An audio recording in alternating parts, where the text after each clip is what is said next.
buddies, welcome. This is the third episode of Brazilian Buddy Show. My name is Andrey, and I'm here to prove to you that we are more than Carnival, SAMBA, and football. And we have the first international guest here. Uh, so, welcome, Caitlin from Burbs and Beyond. How are you?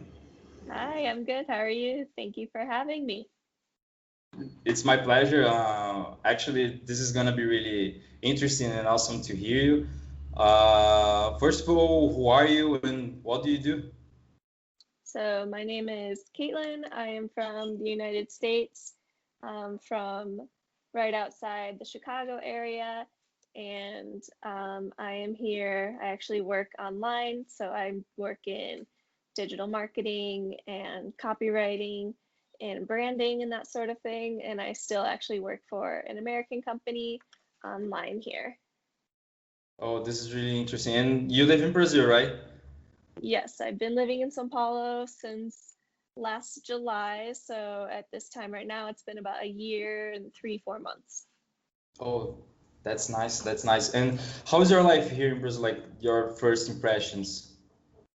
My first impressions were a pretty big whirlwind. I wasn't sure what to expect, and I had been to Brazil once before moving here, and but I had only been to São Paulo for about one day, and if you know, São Paulo is a massive city, and so it was a lot to take in. And I'm still, finding new places, and I live here with my Brazilian boyfriend, and so that helped a lot. And I definitely could not be here alone without a Brazilian.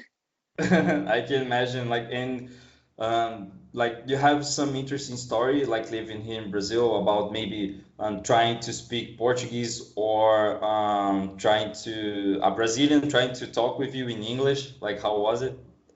Yeah, that's probably more of a daily struggle now because going and now during quarantine, it's not as much, but I think I was told before I came here that, not a lot of people speak English, but I didn't really expect the extent until I got here, and really nobody speaks English. Like when you're in a sense of when you're out and about and doing normal things like taking an Uber or going grocery shopping, it's really, really hard to communicate. And I struggled with that a lot at the beginning where it was hard just to do daily tasks. And of course now I'm more used to it, but it was one of those things that gave me a lot of anxiety just to go out, and not being able to communicate things was really hard. So do you use like keywords, like to talk some keywords in Portuguese, and they okay, because Hmm. we have like the habit to try to figure it out what is the person is saying. So if you put some keywords, we can okay, and we try to figure it Hmm. out. So this is really Yeah, fun. This is really nice. exactly. Or the opposite, like we try to talk in English, even with accent or everything. Hmm. And you understand what you think like about the Brazilian speaking English. I mean, well, when I speak Portuguese, I think Brazilians are really receptive to it. They're so nice, and they love that you're trying, and they you figure it out. And at this point, like I've learned the keywords that you're talking about, of like going to the grocery store, those keywords that they ask you every time when you're Uh-huh. paying, like if they're asking for your CPF or if for a ticket or anything like that. So I've gotten used to those. And when Brazilians speak English with me, like my boyfriend and his Brazilian friends, they're always willing to speak English and have me in the conversation more. And they're so nice about it. And I sometimes have to remind them to speak slower in Portuguese if I'm trying Yeah. if I'm trying to talk with them, because by the time I understand something in Portuguese, they're way past the conversation. So it's a push and pull, but it's good. This is really nice. Like, can you compare with some city in US, like São Paulo? São Paulo is definitely the New York City Oh, really? of the continent, because yeah, it's actually, I've looked at the numbers, some double the size of New York, and Uh-huh. so double the people, double the buildings. So if New York is one of those places that most people have been to if they have been to the US. And so they know that New York is massive and it's very fast paced. And I think Sao Paulo is like that too, where typically you would think like, oh, Brazil is more that Rio side of very laid back and Yes. chill. Yeah. But now I wasn't expecting that coming to Sao Paulo, where it's very, very business and fast paced, taking the metro to work, and the city is just completely packed with people. And even at a random Tuesday afternoon going grocery shopping, it will be packed with people. And it's just a lot to take in, but you get used to that. And especially it's like New York in the sense that there's always something to do, always going on, and there's a million different restaurants. You'll never get bored eating out here because there's so much good food to take. And one thing I didn't know about São Paulo and Brazil in general was the cultural, especially in food. So Yeah. Hmm. like the Arabic food, the Italian food, especially Japanese food. I think I read that São Paulo has the most Japanese people outside of Japan. Hmm. So that Hmm. that's really awesome, and of course that makes the sushi amazing. And so that's Have you really ever cool. been? Have you ever been the neighborhood Liberdade? Yes, I went to Yeah. Liberdade once. It was very You cool. like it? Like, what do you think? Like, this is Japan for you, or?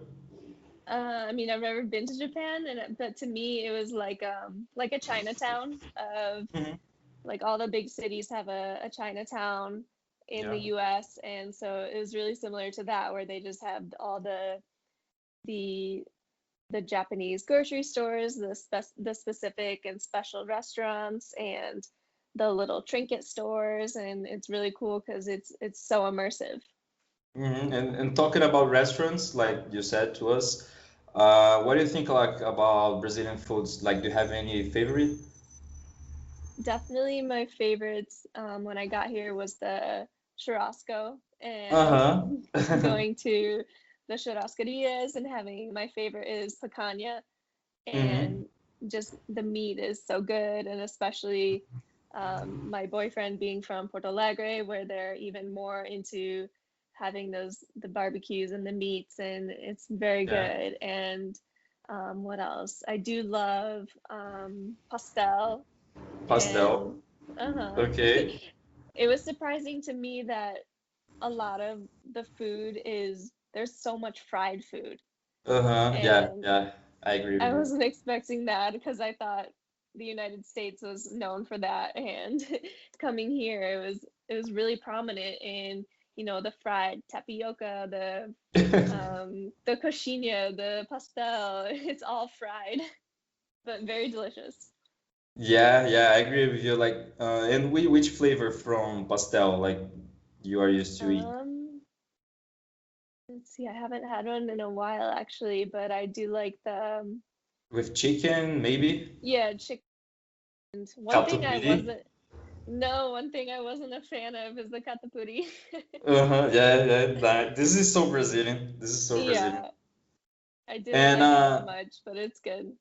and you said that you have a Brazilian boyfriend, right? Yes. So can you tell us like the differences between Americans and Brazilians? So we actually met a few years ago when we were both studying abroad in Italy.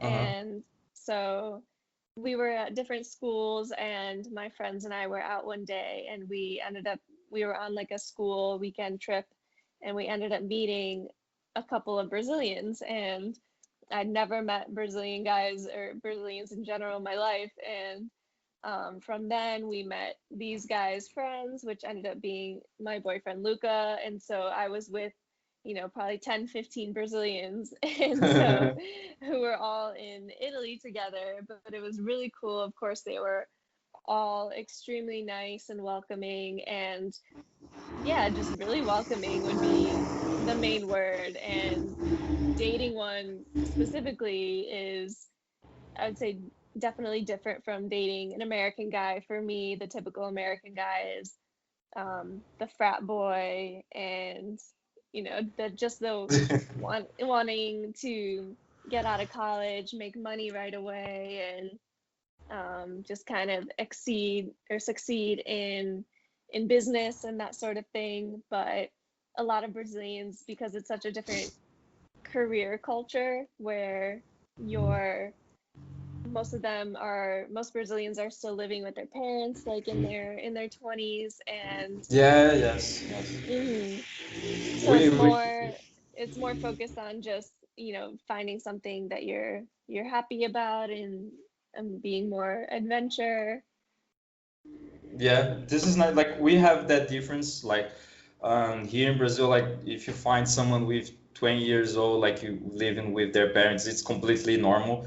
Hmm. Because when we talk about like apartments or live alone with your friends, like I think that we can see in movies, for example, like in US, like people going to the college and yeah, that's it, and living their life like without the parents. So yeah, this is really interesting. This is really interesting. And so and you travel a lot of places here in Brazil, like with Luca. Hmm. Like Yeah, which one? we when I first came to Brazil before I moved here, this was just to visit Luca, and I came to his home city in Porto Alegre, which is in the very south. And Hmm. then from there, we went to Florianópolis, which is so beautiful, and it's such a tiny island in the south, but it's amazing, and I loved it. And then we also went to Rio de Janeiro for Of Carnival. course.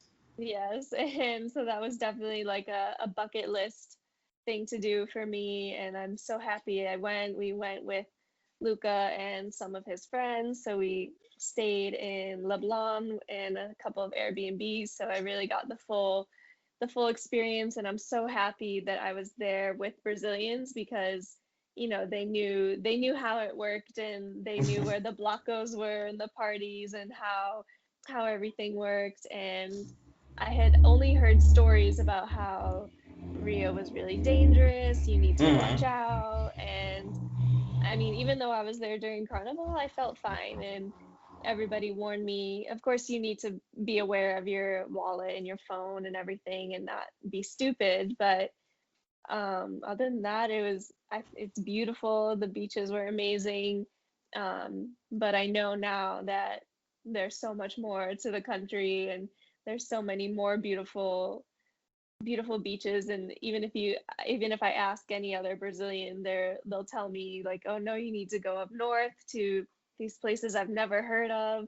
And Hmm. I'm so grateful that I have them to tell me like, oh no, you need to go to Jericoacoara, you need to go to Oh Fazenda yes. de Noronha, and Yes. all these Natal and Fortaleza, all these places. And so hopefully I can get there soon.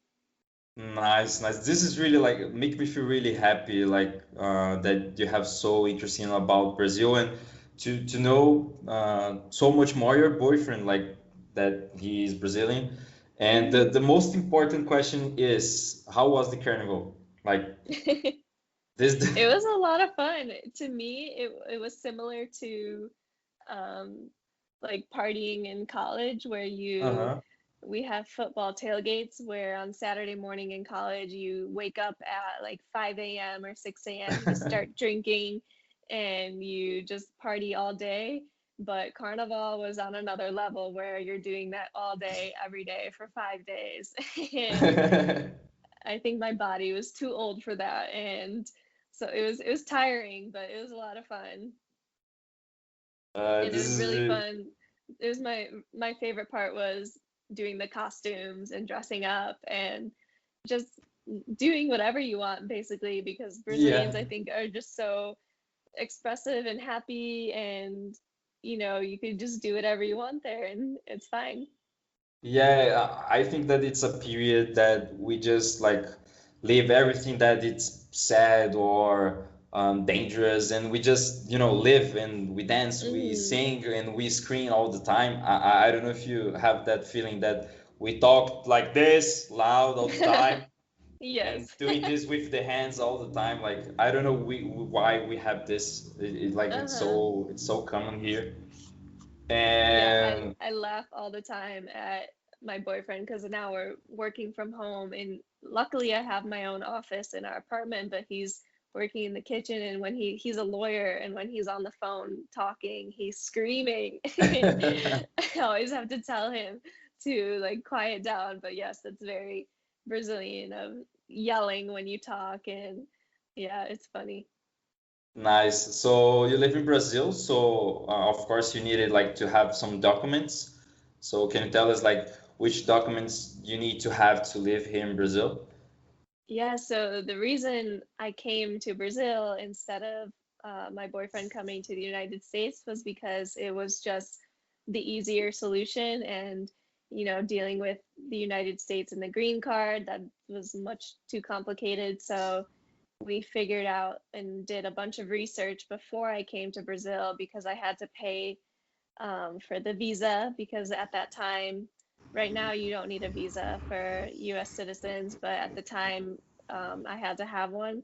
So I had to pay for that. I had to pay for a yellow fever shot and before I came here. And then once I was here, I had to apply for residency. And so in order to get residency, I had to get my CPF number, which was really hard to do actually. And Uh-huh.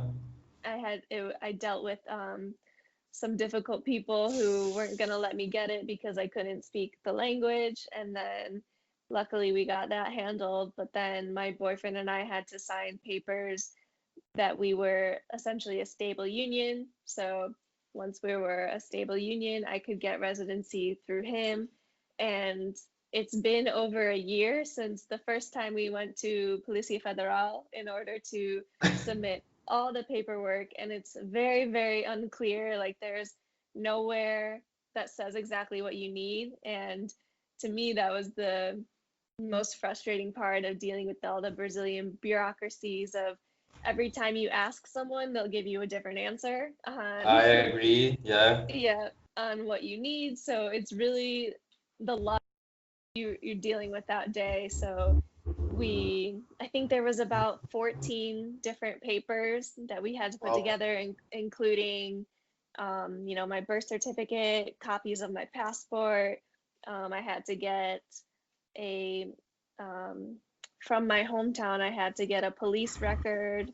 And so all these things, and then you have to get them apostilled in the consulate in And Chicago. you don't need to talk Portuguese like to have these documents, or you No. need to have a ah, okay, okay. Yeah, luckily there's no Portuguese test or anything. But like I said, it's been over a year since the first time we went and submitted it, and I still don't have my residence card. So Uh-huh. it's a big mess because every time we went there, there was something wrong with a document, and there was another fee you had to pay. One time we went there in order to get the card, and they told us that they lost my fingerprints. And so it was just Brazil? typical, yeah, Yeah. typical Brazilian systems where we did the thumbprints and fingerprints and they just lost it. Gosh. And do you speak Portuguese?